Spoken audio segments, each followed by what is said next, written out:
की ह्यात काहीतरी विशेष आहे, आपण जाणून घेतलं पाहिजे. ही मंडळी इतक्या लांबून इतक्या परदेशातून आली, त्यांना इथे काय मिळतंय ते समजून घेतलं पाहिजे. असा थोडासा आपण समजूतदारपणा ठेवला पाहिजे. कदाचित आम्हा लोकांच्या आर्थिक परिस्थितीमुळे आम्हाला लोकांना हा विचार शिवत नसेल, पण काहीतरी विशेष असल्याशिवाय ही 14 देशातली मंडळी इथे काय येतात असा आपण एकदा जर मनात विचार घेतला तर पुष्कळ गोष्टींचा आपल्याला पत्ता लागू लागेल. अजून आपल्याला आपल्या धर्माबद्दलच माहिती नाहीये. मुख्य म्हणजे आपला धर्म जरी अनादी होता, भारतीय धर्म हा जरी अनादी होता, तरी सुद्धा त्याची अनेकदा पुनर्रचना करून शेवटी 6व्या शतकात आदिशंकराचार्य यांनी अवतरण घेतलं आणि ह्या धर्माची पुनर्स्थापना पूर्णपणे करून कुंडलिनी योगावरती त्यांनी पुष्कळ पुस्तकं लिहिली. कुंडलिनीशिवाय आता मार्ग नाही असं उघडपणे त्यांनी सत्य उघडे करूनी सांगितले. तसंच श्रीकृष्णाने सांगितलं होतं की तुम्ही स्थितप्रज्ञ झालं पाहिजे, म्हणजे तुम्ही आत्मसाक्षात्कारी झालं पाहिजे. आपल्याला हा शब्द समजतो आत्मसाक्षात्कारी, पण ते म्हणजे काय माहिती नाही. ते आज लोकांना देण्याची पाळी आलेली आहे.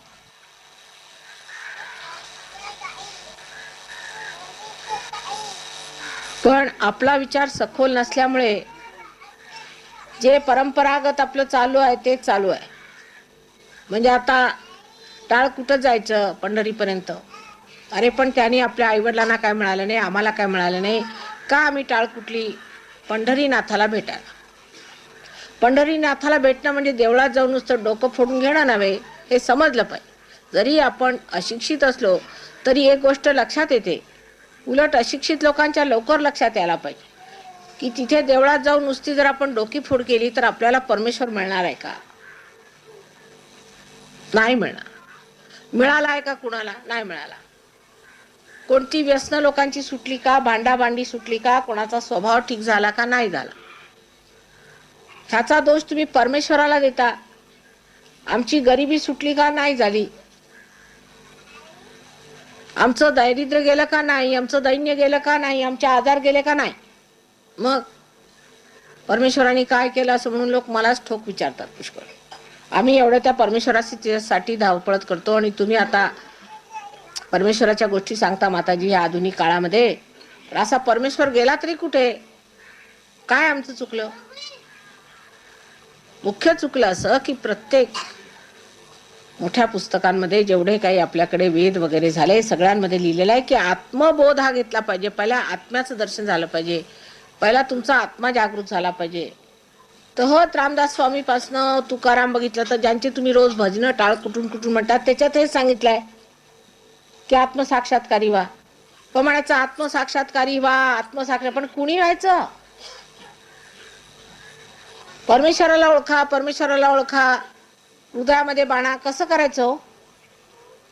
प्रश्न उभा राहायला पाहिजे मनामध्ये की आम्ही करायचं कसं? बोलायच्याच गोष्टी, बोलाचाच भात, बोलाचीच कडी, म्हणजे आहे तरी काय? तसं काही दिसत नाही. आमचं काही बरं झालेलं दिसत नाही. मग परमेश्वराच्या विरुद्ध लोक बसतात, मग कम्युनिझम घेतात, परमेश्वरच नाही असं म्हणतात. असे पुष्कळ जगामध्ये देश आहेत ते म्हणतात परमेश्वरच नाही. परमेश्वर कशावर नाही असता तर हे असं झालं कसं असतं? पण त्याला सरळ उत्तर असं आहे की अजून आपला संबंधच परमेश्वराशी झालेला नाही. जोपर्यंत आपला संबंध परमेश्वराशी झाला नाही आपण परमेश्वरावर काही हक्क लावू शकत नाही. आता जर ह्या यंत्राचा जर कनेक्शन झालं नाही, काही संबंध झाला नाही, तर मी ह्याच्यातनं काही बोलले तरी तुम्हाला काय ऐकायला येईल का? तसंच आपला संबंध न होतानाच आपण परमेश्वराला टाहो फोडून फोडून अरे परमेश्वरा असं कर तसं कर, त्याला रोज हुकूमच गाडत असतो, जसं काय तो आपल्या खिशातच बसलेला. पण तुम्ही परमेश्वरासाठी काय केलंय? एक फक्त लक्षात आणा की अजून तुम्हाला आत्मबोध झालेला नाही, तुम्हाला आत्मसाक्षात्कार झालेला नाही, तो घेतला पाहिजे. आम्ही म्हणे मोठे मुसलमान, कुणी म्हणे आम्ही हिंदू, कुणी म्हणे आम्ही ख्रिश्चन, सगळे एका माळेचे म्हणे आहेत. कुणालाही आत्मबोध झालेला नाही. सगळे आपापसात भांडतात, काही ना काहीतरी भांडणं काढून. मुख्य म्हणजे हिंदू धर्माची मुख्य जी गोष्ट आहे, गाभा आहे, जी मुख्य बाब आहे, ती म्हणजे आत्मसाक्षात्कार होणे. कोणाला विचारून बघा, कोणाही जरासे 2 शब्द ज्यांनी वाचले तो सांगू शकतो. नामदेवानी ते सांगितलं,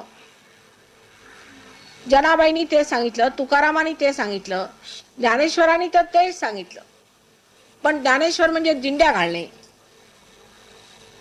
अहो, या ज्ञानेश्वराच्या मंदिरात आम्ही गेलो होतो. म्हटलं ह्यांना ध्यान करू द्या. ते म्हणे तुम्ही दिंड्या घाला. म्हटलं त्या ज्ञानेश्वरांनी दिंड्या घातल्या होत्या का पहिल्यांदा? तुम्ही ज्ञानेश्वराच्या नावाने दिंड्या घालतात, त्यांनी घातल्या होत्या का? अहो, ते तर वणवण फिरत होते, त्यांनाही कोणी मान्य नाही केलं, आणि आता मला नका मान्य करू. पण दिंड्या घालायचं हे कुणी सांगितलं तुम्हाला? ज्ञानेश्वरांनी सांगितलं का? नाही. मग हे आता समोर म्हटलं तुम्ही पुतळ्यात बसवले, मी काय बोलू तुम्हाला आता? जर ते आज जिवंत असते तर तुम्हाला ठीक केलं असतं, पण ते जिवंत असते तर तुम्ही त्यांचे हाल केले असते. मेल्यावरती दिंड्या घाला. ही आपल्या धर्माची आज अशी ग्लानी स्थिती आहे. ह्या धर्माला परत संस्थापन करायलाच पाहिजे, आणि सगळ्यांनी ह्या बाबतीत लक्ष दिलं पाहिजे. नुसतं आपल्याला काही मोठं म्हणून कुणी मोठं होणार नाही. तुमच्या जागृती झाल्याशिवाय, तुमच्या धर्माचं तेज आल्याशिवाय कुणी तुम्हाला मानणार नाही. आता कालच सांगते, मी येताना रस्ता आमचा चुकला, पुढे गेलो, एका दुकानात गेलो, सगळे जिंकून पडले होते, सगळे इथून तिथपर्यंत. आता विचारायचं कुणाला रस्ता कुठे आहे मोडक सागरचा? सगळे जिंकलेले. मग शेवटी मागावून जाऊन एक नोकराला धरून आणलं, तर त्याने सांगितलं बाबा मागे जा म्हणून. तो तेवढा बचावला आता कसा माहित नाही, बाकी तोही थोड्या वेळाने जायचा कामात. ही आपली दुर्दशा आहे, आणि कशाला गमजा मारायच्या? जोपर्यंत आपला आत्मा आपल्याला प्रकाश देत नाही, तोपर्यंत आपल्याला काहीही कळत नाही. आपल्यामध्ये प्रकाशच नाही, आपल्याला समजतच नाही की परमेश्वरी शक्ती काय आहे, त्या परमेश्वरी शक्तीचा किती उपयोग होऊ शकतो, त्यांनी आपण किती मोठी कार्य करू शकतो. आपण म्हणू आम्ही माताजी खेडवळ आहोत, आम्हाला काय समजणार? त्याला काही समजायला नको, जास्त विचार करायला तर मुळीच नको. हे सहजच घडतं आणि सहजच होत. नसते विचार करून आणि नसते उपद्व्याप उभे करून तुम्ही काय मिळवलेलं आहे, काय नाही. आता आत्मबोध कसा होतो? तो फक्त कुंडलिनी जागृतीने होतो, असं आपल्या सर्व शास्त्रात सांगितलेलं आहे. मग त्याच्यात कशाला वादविवाद करायचा? भक्ती मार्ग एवढ्यासाठी सांगितला की तुम्ही परमेश्वराला आठवा, त्याच्या ध्यानात राहा. पण जर साक्षात परमेश्वरीने उभं राहिला तर त्याला तर ओळखा बुवा. ते काय ओळखता येत नाही? उद्या जर तुमच्या समोर राम किंवा कृष्ण येऊन उभे राहिले, तुम्ही ओळखाल का? देवी येऊन उभी राहिली, तुम्ही ओळखाल का? नाही ओळखायचे. कसे ओळखणार? ओळखायची खूण काय? जोपर्यंत आत्म्याचा बोध होत नाही, तुम्हाला कशाची ओळख पडणार आहे? इतकं सोडा. आता आपण म्हणतो की हे स्वयंभू स्थान आहे माताजी. कशा कोणी सांगितलं म्हणून ना? तुम्हाला माहिती आहे का स्वयंभू आहे किंवा नाही? तुम्हाला त्याचं काय माहिती आहे का? नाही माहिती. स्वयंभू कसं ओळखायचं? तो प्रश्न परत. हा भोंदू का साधू कसं ओळखायचं? चांगला का वाईट कसं ओळखायचं? काही त्याला मार्ग आहे का? वरून फार संभावित दिसले तरी आतून ते आहेत की नाही ते ओळखायला काही मार्ग आहे का? एकच मार्ग आहे, आपल्या आत्म्याचा प्रकाश आला पाहिजे. एकच मार्ग आहे, एकच त्याला उत्तर आहे. तुमच्यात अजून आत्म्याचा प्रकाश आलेला नाही म्हणून गोंधळले. जेव्हा आत्म्याचा प्रकाश माणसामध्ये येतो तेव्हा चैतन्य त्याला चारीकडनं बोटांना लागतं. तुम्ही जरा शांत बसा बरं. त्या बाई काय तुम्हाला झालंय मगापासून? चुपचाप बसा. 2 मिनिटं शांत बसता येत नाही? त्यांना देवळाची सवय झालेली ना. देवळात जा, देवाला 4 शिव्या द्या, नाही तर काय करा, बसा शांतपणे, चुपचाप बसा. थोडी तरी शिस्त पाहिजे. लोक आलेत बाहेरून, काय म्हणतील तुम्हाला? तर मनुष्याला जी एक कल्पना परमेश्वराबद्दल आहे की आपण काय केलं तरी ठीक आहे, परमेश्वराचं नाव घेतलं म्हणजे झालं. वाटेल तर दारू प्या, वाटेल तर बायकोला मारा, वाटेल तर खून करा, वाटेल ती कामं केली तरी परमेश्वर आहे ना, त्याला आम्ही मानतो. कसं मानता तुम्ही? तुमच्यामध्ये आलाय का धर्म? तुमच्यामध्ये प्रेम आलंय का लोकांचं? तुम्हाला कळकळ वाटते का लोकांची? वाटली तरी त्याच्यात तुमचा परत अहंकार येणार. मी दुसऱ्यांसाठी एवढं करतो, मी दुसऱ्यांसाठी तेवढं करतो. पण आत्मबोध जर झाला तर असं म्हणत नाही मनुष्य, तो म्हणतो होत आहे, ते होत आहे, त्याचंही होत आहे, त्याचंही होत आहे. तृतीय पुरुषात मनुष्य बोलू लागतो, त्याचं झालं, त्याचं झालं, तो झाला, अकर्मात उतरतो. तो असं म्हणत आहे मी केलं हे गेलं डोक्यात, मी गेलाच मुळीच.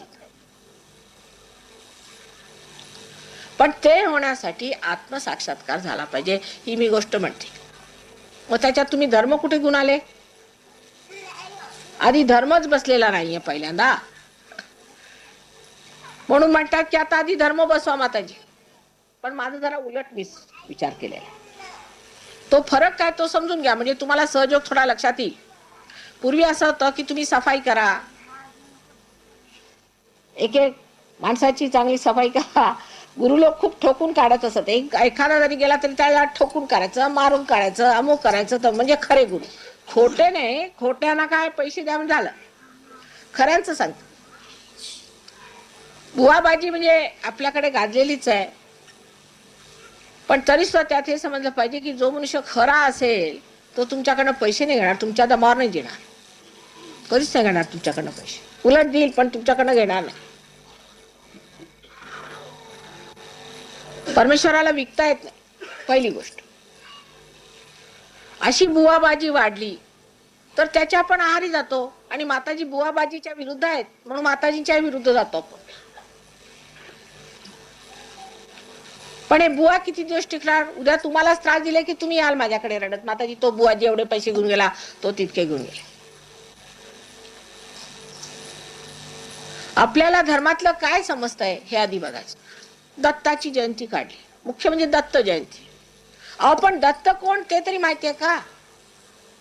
आणि जयंती करता तुमचा संबंध आलाय का दत्तांशी? जे दत्त भक्त आहेत सगळे, ज्यांचा आत्मसाक्षात्कार झाला नाही त्यांच्या सगळ्या पोटात दुखणार. लिहून घ्या माझ्याकडे. कुणाच्या पोटात दुखलं त्याला जाऊन विचारा, तुम्ही दत्तांचे भक्त आहात का? कारण दत्तच रागवले, पोटामध्ये दत्त बसले, तेच तुमच्यावर रागवले. जर तुम्ही खरंच दत्ताशी तुमचा संबंध असेल तर कोणताही रोग तुम्हाला होणार नाही. जर तुम्ही खरोखर परमेश्वराशी संबंधित असला तर कॅन्सर वगैरे कोणताही रोग होणार नाही, उलट तो नीट होईल. जर हे झालं नाही तर त्या परमेश्वराचा काय फायदा? तर जे लोक अशा मार्गाला लागतात त्यांनी असा विचार केला पाहिजे की काहीतरी बाह्यता करू. फक्त आम्ही दत्त जयंती केली असं का? मग काय आम्ही तांदूळ आणले, अमकं आणलं, तमकं आणलं, मजा केली. मग तसं म्हणा ना, तुम्ही मजा केली, मनोरंजन केलं, पण दत्त जयंती झाली.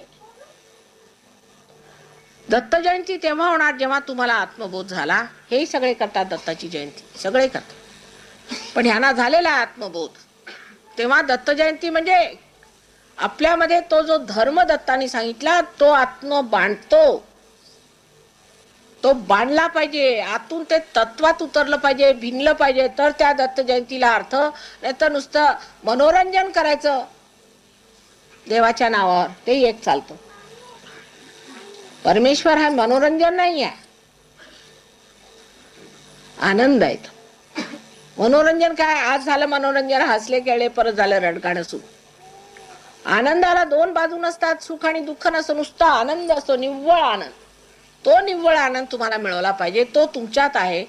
ते सगळं काही तुमच्यातच आहे, ते तुम्हाला द्यायला मी इथे येते. पण त्यात आपलं डोकं लावायचं. अति शहाणे त्यांचे बैल रिकामे, आधी खरी मान आहे. आणि त्याची मला प्रचिती फार येते की हे लोक इतके सुशिक्षित असून अति शहाणे नाही. आपण अति शहाणे आहोत. तेव्हा त्यापासून आपला काही स्वभाव बदलला का? आपलं काही भलं झालं का? आपल्या मुलांचं काही भलं झालं का? आपली ज्ञान तब्येत तरी ठीक राहते का? निदान आपल्यात एवढी तरी समर्थता आहे का की आपण कोणतंही व्यसन घेणार नाही? आपण समर्थ आहोत का?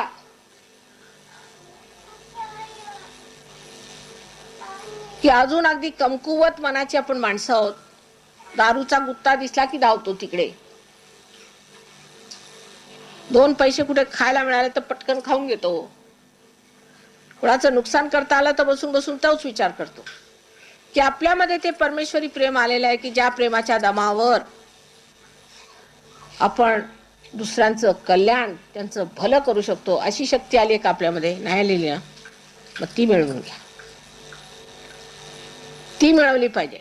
त्याला काही शिक्षण लागत नाही, काही मोठं डोईजड काही वाचन लागत नाही, काही लागत नाही. प्रत्येक माणसामध्ये ही शक्ती आहे. सुप्तावस्थेत तिला कुंडलिनी म्हणतात. तिचं एकदा जागरण झालं म्हणजे त्याला अंकुर फुटले, पण त्याच्यानंतर त्याचा वृक्ष करतानाच त्रास होतो, विशेषतः आपल्या महाराष्ट्रात. कारण आम्ही म्हणजे डोकेबाज फार. एकदा ते अंकुर फुटलं म्हणजे त्याला सांभाळलं पाहिजे. प्रत्येक शेतकऱ्याला माहिती आहे. त्याला सांभाळून जपून त्याचं एक सुंदरसं झाड तयार करायचं, एक वृक्ष तयार करायचा. आणि मग काय वाटेल तरी झंझावात आले किंवा काय जरी झालं तरी त्याच्यामध्ये तो वृक्ष कसा अगदी आपल्या ऐटीत उभा राहतो तसं आपण ऐटीत उभं राहायचं. हे आत्मसाक्षात्काराचं लक्षण आहे. मी तुमची आई आहे आणि मी तुम्हाला जे समजावून सांगते ते तुमच्या भल्यासाठी आणि कल्याणासाठी. पण ते सगळं डोक्यावर न जातं, कोणी ऐकतच नाही. मुळी कुणाच्या डोक्यातच येत नाहीये. आता इतक्यादा इथे आल्यावर सुद्धा अजून वैतरणामध्ये सगळ्यात कमीत कमी सहयोगी आहे. फार दुःखाची गोष्ट आहे. सगळ्यात कमीत कमी संबंध हिंदुस्थानात, सगळ्या जगात सगळ्यात कमीत कमी तुमच्या वैतरणाला लोक कमी आहेत. तरी त्यांचं आम्ही एवढं महत्व करतो. वैतरणाचे लोक आले, सांभाळावं त्यांना. पण इथे म्हणजे मला असं वाटतं संत साधू कधी आलेच नसतील असं असेल कदाचित. कारण ही इच्छा की आम्ही आत्मबोध घ्यावा आणि त्याचं सगळं ज्ञान आम्हाला फुकट मिळतं ते घ्यावं, हे सहजच सगळ्यांना असतं, उपजतच असलं पाहिजे. पण ते नाही. आता मात्र थोडीशी प्रगती बरी झाली आहे. मला त्यांनी फार आनंद झाला. आणि अशीच तुमच्यावर परमेश्वरी कृपा असू द्या. परमेश्वराला मिळवून घ्या. ही वेळ आलेली, आणीबाणीची वेळ आहे. त्यावेळेला जो झाला पार तो झाला आणि नाही तर राहिला अशी स्थिती होणार आहे, मी सांगून ठेवते. मग नंतर तुम्ही म्हणाल की माताजी बघा आम्हाला तुम्ही निक्षून नाही सांगितलं. आता आईला जितकं बोलता येईल तितकं मी बोललेले आहे आणि तितकं मी समजावून सांगितलेलं आहे की तुम्ही सहयोगाकडे लक्ष द्या. स्वतःच्या तब्येती ठीक करून घ्या, स्वतःचं भलं करून घ्या. जसं कृष्णाने सांगितलं योगक्षेम वाहम्यम, त्यांनी सांगितलं की योगानंतर मी क्षेम करणार. त्यांनी असं नाही सांगितलं की मी तुमचं क्षेम वहन करतो, असं कुठेही सांगितलं नाही. त्याला विचारलं तर त्याने सांगितलं मला फळं पुष्प काही दिले ते मी घेईन, पण द्यायच्या वेळेला एक शब्द वापरला, अनन्य भक्ती करा. अनन्य म्हणजे जेव्हा परमेश्वराशी संबंध होतो तो अनन्य आहे की नाही.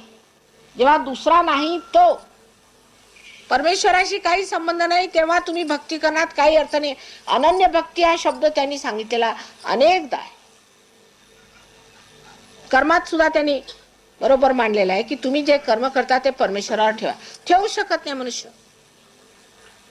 कारण जर तुम्ही म्हणाल हो मी सगळं करतो परमेश्वरावर, चोऱ्या करतो तेही परमेश्वरावर सोडतो, मी कुणाला मारतो तेही परमेश्वरावर सोडतो. कोणतंही काम केलं की मनुष्य सारखा असा विचार करतो की नाही मी काहीतरी विशेष केलंय. कारण काय, त्याच्यात अजून अहंकार आहे.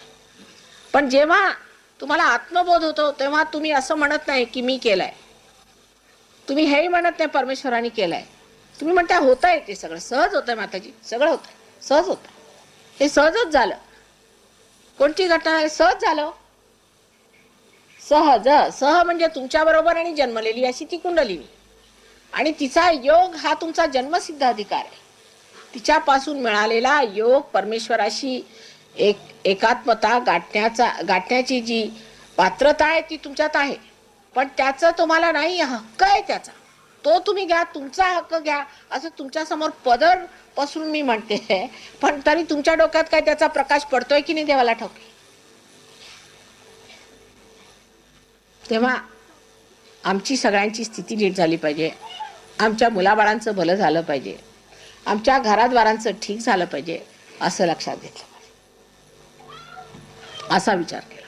आता 2 मिनिटं ह्यांनाही सांगते बघा किती शांतपणाने ऐकतात.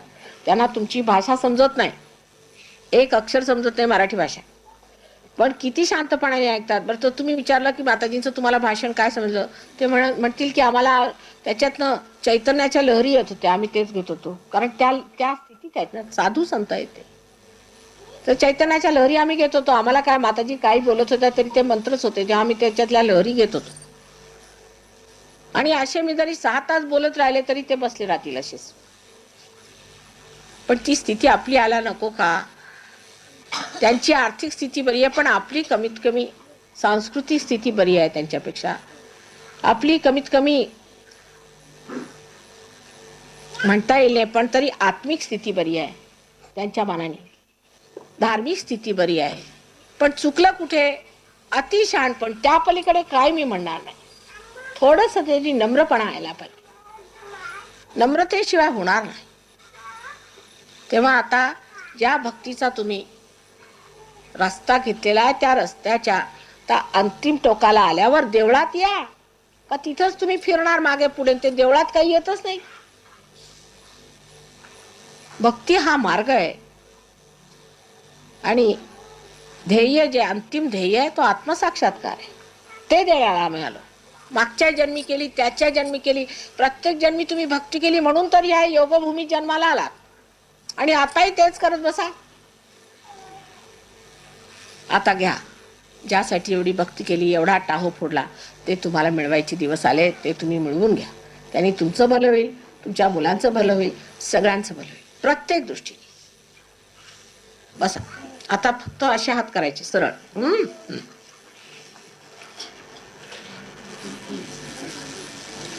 फक्त असे हात करायचे सगळ्यांनी. सरदारजी हात ऐसे करो. हा चला, सगळेजण असे हात करा. त्यात पळायला कशा लागले हे बघा. त्याला मी म्हणते ना अतिशांत. सरळ हात करायचं. असे हात करा. आधी सहज होतं ते बघा.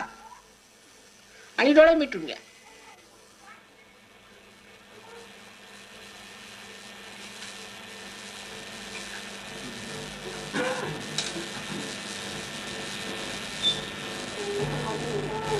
आता बघा तुमच्या हातात गारगार येते का? गारगार वाटते का बघा.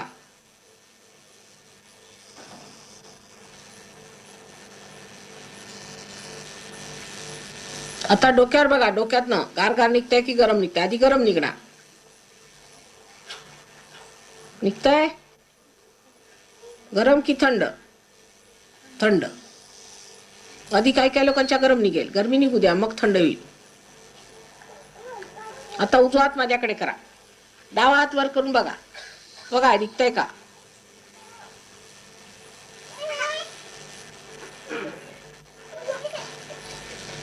येतंय?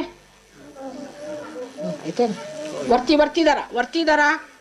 ही कुंडलिनी आहे. ही आतून जी बाहेर आली ही चैतन्य रूप स्वरूप आहे. म्हणजे काय? हीच तर आहे आदिशक्ती आदी माया. तिचं स्वरूप आहे हे बघा. आता तुमच्या डोक्यातनं गार निघतंय. वरती वरती धरा. वरती. आता दुसरा हात. आता हातात येते का बघा. हातात येते गारगार.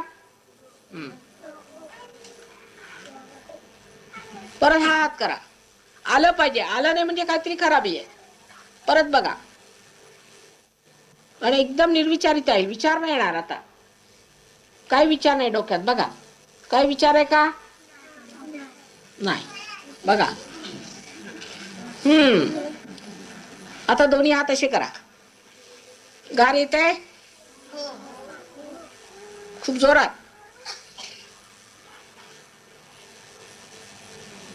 आता विचारा प्रश्न मनामध्ये. माताजी हे चैतन्य आहे का? हे ब्रह्म आहे का? असं मनामध्ये विचारायचं. हे चैतन्य आहे? Please ask the question mother. Is this Brahma? Is this chaitanya? Ask a question. They all have got it.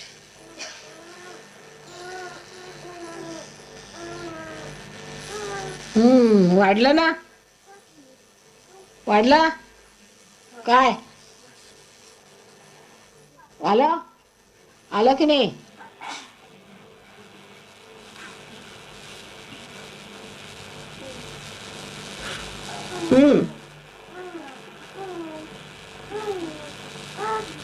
आता सगळ्यांचं असं म्हणणार की माताजी तुम्ही कसं करता?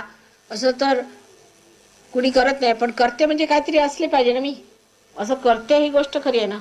मग काहीतरी असायलाच पाहिजे. आम्ही हे नाही लक्षात घेत. काहीतरी असल्याशिवाय का करते? काहीतरी असलंच पाहिजे. उलटच बघायचं आपण.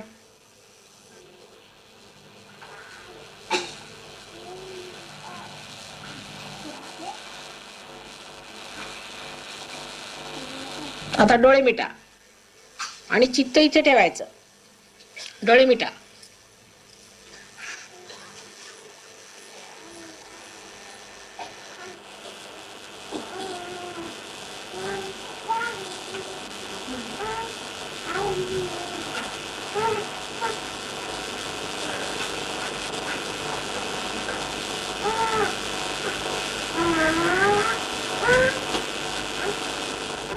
झालं?